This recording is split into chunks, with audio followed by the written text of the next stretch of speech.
Prochaine invitation, Chucky.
En 1995, l'île de Patmos était sous la... Il y a eu beaucoup d'envahisseurs à Patmos.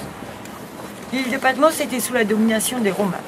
Et l'empereur, c'était Domitien, un homme mégalomane qui se prenait pour un dieu. Et Domitien se trouvait à Éphèse. Vous êtes allé? Vous êtes dû voir pas encore, mais ah, d'accord. Donc vous verrez les ruines du temple de Domitien. En 1995, il était là-bas, en train de surveiller la construction du temple pour le dieu Domitien. Et au même moment, Jean aussi. Jean l'évangéliste, l'apôtre de Jésus. Pas le Jean-Baptiste. Hein.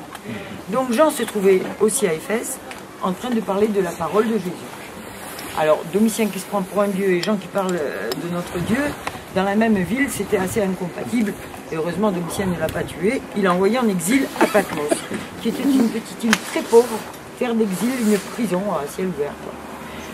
Le pauvre Jean, alors beaucoup de personnes me disent, mais Jean, en 95, il avait quel âge? Jean, c'était l'apôtre le plus jeune de Jésus. Et c'est tellement loin, il n'y avait pas des tables... On ne peut pas savoir exactement, mais tout le monde est d'accord pour dire que plus ou moins, il avait 80 ans déjà. Oui, à l'époque, il y avait certaines personnes qui vivaient jusqu'à un certain âge. Donc le pauvre Jean, il est arrivé ici dans une barque, pas comme la vôtre, une barque à voile, enchaînée. Et il est venu avec son disciple Prochoros, que vous ne connaissez peut-être pas. Prochoros, qui plus tard est appelé Nicodème. Vous connaissez Nicodème? Non. Mais bon, enfin, ils sont arrivés ici, on a enlevé les chaînes après à Jean. Tradition. Et ils vivaient dans une petite cabane de pêcheurs, dans le port où nous étions tout à l'heure, mais qui était un tout petit port de pêcheurs. Et Jean aimait beaucoup venir dans cette grotte où nous allons aller, pour méditer. Alors quand nous allons descendre dans la grotte, je vous demande, dans votre imagination, de faire abstraction des murs, des chapelles et tout ça. Jean, quand il venait ici, il n'y avait que la grotte et sans les murs ouvertes avec une vue extraordinaire. Donc, dans la grotte, je ne parle pas trop à voix trop haute, parce que c'est un lieu que tout le monde respecte.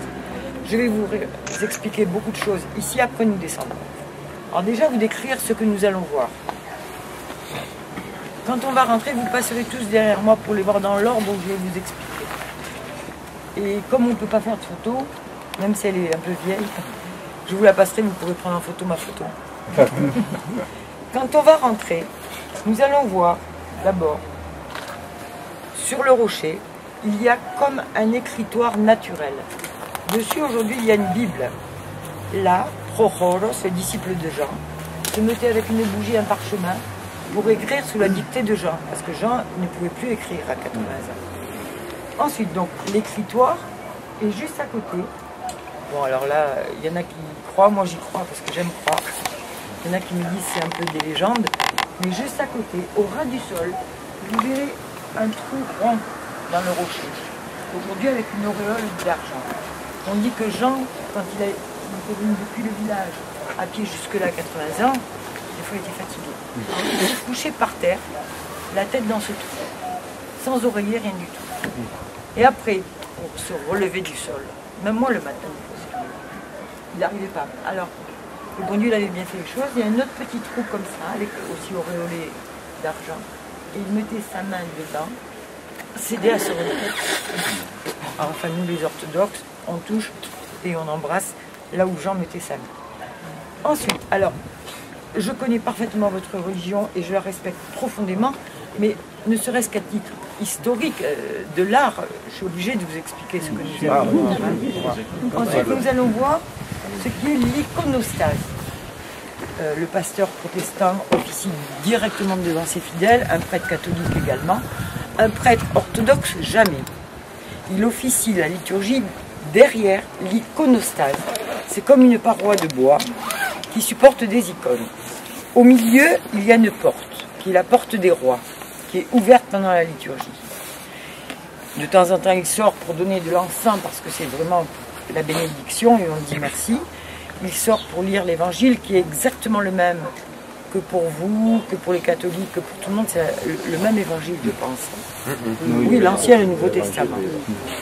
Mais enfin, la plupart du temps, il est derrière. On voit l'autel, la croix, des bougies, pas plus. Et sur cette iconostase, il y a cette icône. Cette icône qui est, je parle toujours à titre artistique, c'est une icône du peintre de Crète Thomas Barras de 1574, qui représente, parce que vous comprendrez aussi, parmi vous, il y en a qui sont beaucoup plus habilités à le faire. Je ne peux pas parler expliquer l'Apocalypse. Je n'aurai pas cette prétention. Donc, je laisserai quelqu'un d'autre le faire à ma place. Mais cette icône, et une icône, c'est toujours un symbole pour les orthodoxes, représente ce qui s'est passé dans la grotte. Jean, qui était là, tranquille, en train de méditer, quand il a eu l'apparition du Seigneur, il a entendu sa voix. Alors Jean, il est tombé à terre, évanoui, mort de peur. Et il a vu le Seigneur, comme c'est écrit dans la Bible, avec sa robe blanche, les cheveux, la barbe blanc comme neige, comme laine. Devant lui, les 7 candélabres d'or, les 7 premières églises chrétiennes, Éphèse, Smyrne, Laodicée, Pergame, Philadelphie, Thyatire, Sardes. Alors toujours en symbole, dans la main droite du Seigneur, 7 étoiles d'or, l'esprit des églises. À sa gauche, 2 clés qui ouvrent les chemins de la vie et de la mort qu'il a connus. Et de sa bouche, une langue qui sort comme une épée. Que ces paroles viennent bien à l'intérieur de nous. Et tout autour de lui, 7 anges portant chacun une des 7 églises. Mais cette icône, dans le monde artistique, est vraiment très réputée. Voilà, nous allons descendre, mais avant, je vois toutes les têtes qui dépassent. Il n'y en a pas d'Argentine, là. Non, parce que jamais j'oublierai une de mes premières visites guidées à Monsieur d'Argentine. Vous allez voir dans la grotte, à un endroit, le rocher est très bas. Et vous allez voir qu'il est en 3 parties. Quand il y a eu, on dit, la voix du Seigneur tellement puissante, le rocher s'est fendu en 3 parties. On dit la Sainte Trinité. Et un monsieur d'Argentine qui était très grand, qui regardait derrière, il s'est cogné la tête d'une force, il avait du sang. Et moi, pour pas dramatiser les choses, je lui ai dit, monsieur, faites attention, parce que si vous me faites 4 fentes, je ne peux plus parler de la Trinité. Seulement, tout le monde s'est mis à rigoler dans la grotte. Et il y avait le père Isidore, il me dit, on ne rigole pas dans la grotte. Donc, faites attention à vos têtes. Ensuite, nous avons 44 escaliers à descendre et ensuite à remonter. Et à Patmos, je vous en parlerai plus tard, on n'a pas vraiment d'hôpital. On ne peut même pas faire un plâtre. Et je dis ça chaque fois, il y a 2 ans, c'est moi qui suis tombée. On m'a évacuée à Rhodes. Donc faites attention à vos jambes, à vos têtes. Et on y va. Donc, dans la grotte, si vous le voulez, parce que je sais que ça peut être important pour vous peut-être, vous pouvez prier si vous le voulez.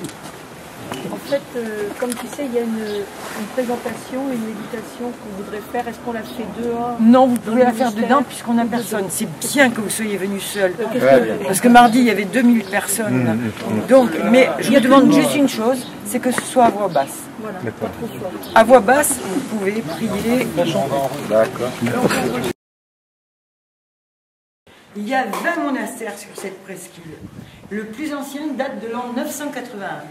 Et on n'y a pas accès par le côté terre, c'est fermé. On n'y a accès que du côté de la mer.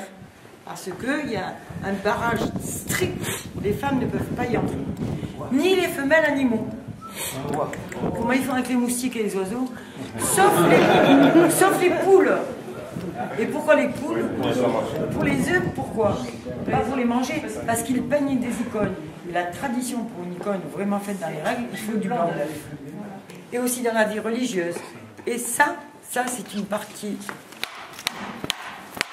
Ça, cette poutre de bois s'appelle un cimentron. Et quand c'est en bois, xylo-cimentron. Les premiers chrétiens n'avaient pas de cloche pour appeler les fidèles. Ils avaient un bout de bois et ils tapaient dessus pour appeler pour appeler les fidèles. Donc ici et dans toutes les églises de Patmos, il y a un cimentron. À une demi-heure avant la liturgie, on le met plus bas. De chaque côté, celui-là et l'autre qui sont très anciens, et les prêtres tapent avec des mains sur un rythme spécial, vraiment très beau, pour appeler les fidèles. En bas, elles paraissent plus anciennes, mais non. En bas, c'est qu'il y a le soleil, que tout le monde touche, que quand il y a une grande liturgie, les gens sont dehors et ils s'appuient avec le dos. Donc en bas, plus ou moins, c'est le 18e siècle et en haut, 17e, même si ça a l'air d'être le contraire. En bas, vous avez ici Alexis Ier le Comène en train d'écrire la bulle d'or pour la donner à Christodoulo qui est en train d'attendre. Vous voyez, ici, c'est écrit 1088. Ensuite, vous avez Marie, Jésus, Jean et, avant les bons élèves, comment il s'appelle, lui? Pierre. Non, je vous ai dit celui qui tient sur l'église. Ah oui. Allez, je vous accepte la réponse. Christodoulo, le fondateur. Les 40 premiers martyrs chrétiens, les martyrs de Sébaste. Sébaste, c'était une ville au cœur de la Turquie. Climat continental, glacial en hiver. Et les soldats les ont mis tout nus sur un lac gelé. Et ils ont dit, le premier qui dit qu'il n'est pas chrétien, à côté il y a des bains chauds, vous aurez la vie sauve. Il y en a un qui a dit, je ne suis pas chrétien. Il est allé dans le bain chaud, il est mort, parce que du froid au chaud, il est mort. Et un soldat a eu tellement de peine qu'il s'est déshabillé, il s'est déshabillé, il s'est mis tout nu sur le lac, et il est mort avec les autres, parce que le Saint-Esprit est venu, Jésus les attendait. Et ils sont morts tous les 40. Et depuis, la ville ne s'appelle plus Sébaste, mais Saranda. Saranda en grec, c'est 40.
Alors nous revenons à 95 parce que la question peut se poser, pourquoi Jean et pas quelqu'un d'autre? Alors nous avons tous compris que Jean était le disciple bien-aimé, mais il était surtout le plus jeune, d'après ce qu'on peut avoir comme recoupement. On estime que Jean avait au moins 10 ans de moins que Jésus au moment de son appel. Dans Luc 5, quand vous lisez, Jean, son frère, Pierre, son frère, ben voilà, les deux fratries qui sont appelées. Et la présence de Jean dans la proximité de Jésus, proximité en leadership, montre que ce disciple avait quand même un certain privilège. Maintenant, cette longévité, on peut l'expliquer peut-être par l'air pur a posteriori de l'île de Patmos. Comme cela a été dit tout à l'heure, Patmos c'était un lieu de bannissement, un lieu d'exil, comme Cayenne un peu plus tard, hein, où il y a eu Papillon aussi. Mais c'était un lieu de bannissement pour les rebelles, les opposants politiques, mais aussi pour ceux qui posaient quelques problèmes sur le plan religieux. Jean le dit d'ailleurs dans Apocalypse, qu'il était là à cause du témoignage de la parole de Dieu et qu'il a connu les persécutions. Il n'est pas à Patmos parce qu'il voulait faire du tourisme. Hein. Moi, Jean, verset 9 de Apocalypse 1er, votre frère, moi Jean, et qui est part avec vous à la tribulation et au royaume et à la persévérance en Jésus, j'étais dans l'île appelée Patmos à cause de la parole de Dieu et du témoignage de Jésus. Vous voyez bien la nuance entre les deux aspects. À cause de la parole de Dieu, de Jésus et le témoignage. Témoignage, témoin, martyr, vous voyez le lien. Donc il a subi certainement la politique sévère, probablement intolérante de Domitien. Et il s'est retrouvé dans l'île. Quand nous lisons la fin du chapitre 21 de Jean, son évangile qu'il écrira après, c'est-à-dire quand il aura quitté Patmos après les 18 mois, j'ai aussi trouvé 18 mois hein, par rapport à son séjour dans l'île. Il est retourné à Éphèse et c'est là qu'il a écrit l'évangile. Il a d'abord écrit l'Apocalypse, d'après l'histoire des écrits du Nouveau Testament. Quand nous lisons donc, pour revenir à Jean chapitre 21, Pierre pose la question à Jésus. En voyant celui que Jésus aimait, et qu'en adviendra-t-il de celui-là, Seigneur? Que t'importe? Si je veux qu'il demeure jusqu'à ce que je vienne, mais toi, paie mes agneaux. Après, la triple question de Jésus à Pierre par rapport à l'amour que Pierre lui porterait. Alors, j'ai trouvé là comme une sorte de clin d'œil à la chronologie, à la vie même de Jean, qu'il soit là jusqu'à ce que je revienne. Peut-être Jean n'est pas vivant aujourd'hui, il n'est pas là encore dans le retour pour attendre le retour de Jésus par rapport aux vivants. Mais il y a quand même une petite déclaration dans ce premier chapitre, verset 10, donc le verset suivant de celui que j'ai lu tout à l'heure par rapport à la localisation de son témoignage. Je fus ravi en esprit au jour du Seigneur. Là, c'est seulement sur le plan littéraire. Ça n'a peut-être pas de portée théologique dans un premier temps. Mais sur le plan littéraire, quand on fait l'analyse des textes littéraires, on cherche des liens, comme des articulations. Il y a là comme une sorte d'écho à ce que Jésus avait dit, qu'il soit là jusqu'à ce que je revienne. Mais oui, parce que l'Apocalypse, c'est l'Apocalypse de Jésus, et non l'Apocalypse de Jean. C'est la révélation de Jésus-Christ à ses serviteurs, qu'il va donner ou qu'il va communiquer à Jean, son serviteur. Et ici, il dit qu'il est ravi jusqu'au jour du Seigneur. Certains ont trouvé là le jour de la résurrection, d'autres ont trouvé là le jour du sabbat, le 7e jour. Mais je prends cela comme le jour où le Seigneur rencontre de nouveau Jean. Où Jean revoit le Seigneur, parce qu'il va voir celui qui ressemble à un fils d'homme qui marche parmi les chandeliers. Et celui-là, après il va dire, je suis Jésus. Ou bien c'est Jésus qui atteste ces choses. Quand nous regardons ce contexte, ce lien, nous voyons que Jésus donne à Jean cette possibilité de communiquer sa révélation à lui. Et c'est important. Maintenant, je trouve un autre parallèle, après ce parallèle chronologique, je trouve un parallèle que j'ai envie d'appeler prophétique. Comme vous le savez, l'Apocalypse est au Nouveau Testament ce que Daniel est à l'Ancien. Pour nous, les adventistes du 7e jour, nous accordons beaucoup d'importance théologique à ces deux livres parce qu'ils se font écho réciproquement. On trouve un enracinement profond, prophétique, théologique de l'Apocalypse dans le livre de Daniel aussi. Et quand vous comparez les deux livres de Jacques Doucan, par exemple, vous voyez bien tous ces symbolismes, tous ces liens logiques, naturels, légitimes par rapport à la construction même du texte. Encore un parallèle maintenant, on va dire politique maintenant. Daniel est en exil quand il va recevoir les visions. Les récits, les indices littéraires de l'Ancien Testament ne nous disent pas que c'est Daniel qui a écrit le livre de Daniel. Mais ce livre, il est éponyme parce qu'on raconte, il y a une partie narrative aussi sur la vie de Daniel lui-même.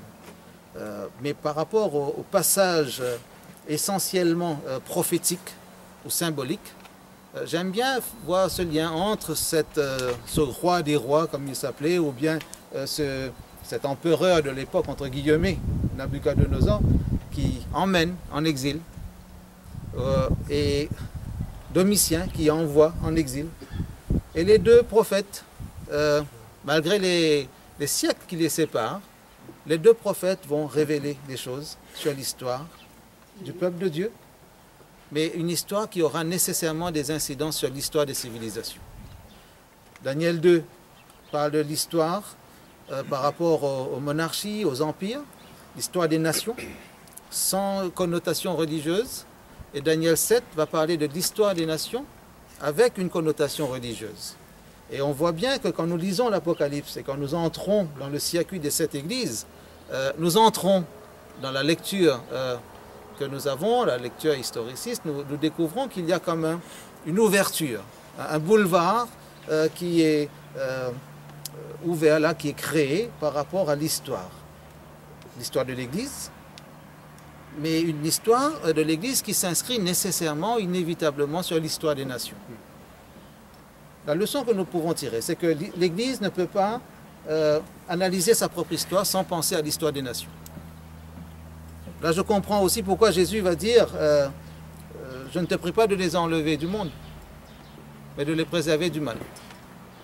L'Église doit évoluer au cœur même de l'histoire des nations, dans le monde, sans être du monde, comme disait Jésus. Quand je reviens à Jean pour voir encore un élément, quand Jean va raconter ses visions, quand Jean va rappeler ou reporter ce que Jésus lui communique par l'envoi de son ange, nous voyons qu'il y a des tableaux alternatifs dans l'Apocalypse, entre ciel et terre, entre la cour céleste et la situation des croyants.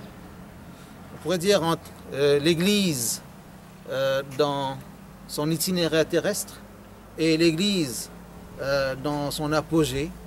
Quel meilleur apogée que d'être réunis dans le royaume de Dieu, avec l'agneau réuni pour l'éternité. Et quand Jean reçoit toute cette vision, tout à l'heure quand j'étais dans la grotte, je me disais, j'imaginais la grotte sans la partie rajoutée et cette ouverture sur le monde. Pourquoi quand il était à Éphèse, il n'a pas eu ces visions? Peut-être que pour bien comprendre l'histoire, notre propre histoire, individuelle, collective, ecclésiale, internationale, il faut prendre du recul. Il faut sortir un peu de soi-même, il faut peut-être prendre du recul, peut-être s'éloigner un peu pour mieux se comprendre, mieux se repenser, pour mieux intégrer ce que Dieu a communiqué. Révélation de Jésus à ses serviteurs sur ce qui doit arriver.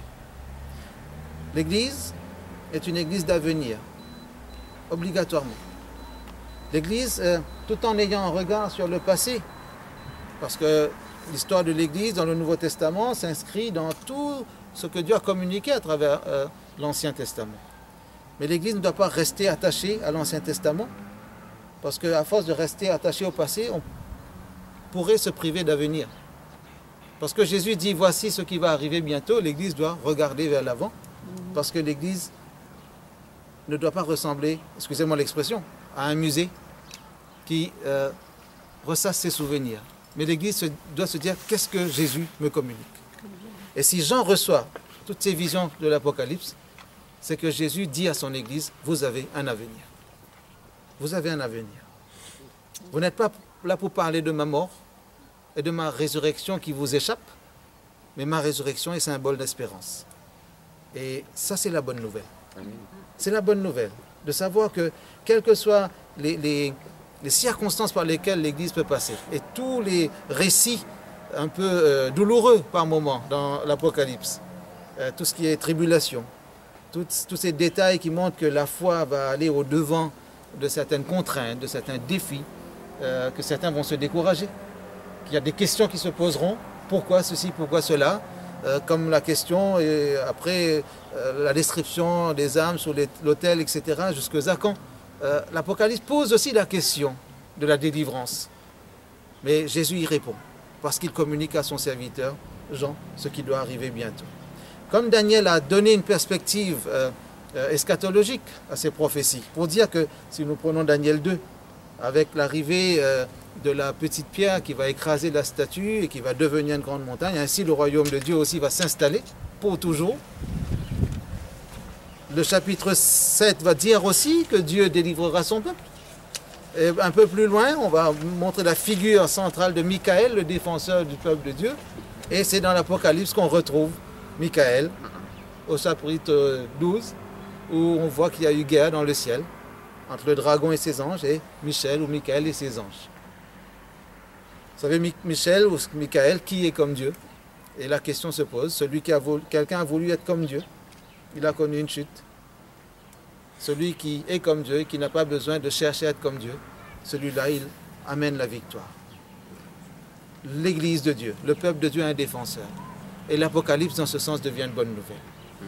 Nous sommes venus sur le circuit des 7 églises et nous n'entrons pas dans les autres chapitres de l'Apocalypse parce qu'il y a beaucoup de choses à dire et je laisse cela à des spécialistes.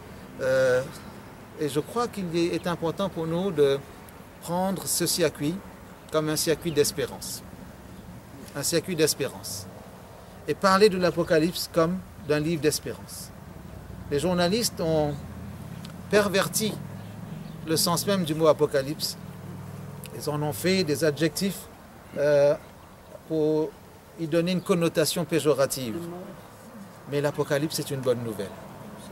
Et si le Seigneur a permis à ce que son serviteur Jean soit dans un lieu de bannissement, ce n'est pas pour l'oublier, mais c'est au contraire, pour lui ouvrir toutes grandes les portes du ciel. À chaque fois qu'il y a cette alternance ou ces tableaux alternatifs, ciel-terre, nous voyons qu'il y a de l'espérance pour le peuple de Dieu. C'est beau de voir le trône. C'est beau de voir au milieu du trône quelqu'un qui ressemblait à un agneau immolé. C'est beau de voir les vieillards, les êtres vivants se prosterner, adorer. C'est beau d'entendre qu'on dit Saint, Saint, Saint. C'est beau de savoir que Dieu dans le ciel est adoré, respecté. Et c'est beau aussi de voir que ce Dieu-là, il a un regard sur la terre, sur son Église, sur ses croyants, sur ses enfants, mais surtout sur l'histoire des nations. Parce que l'Apocalypse porte aussi la nouvelle, j'ai envie de dire la bonne nouvelle du jugement.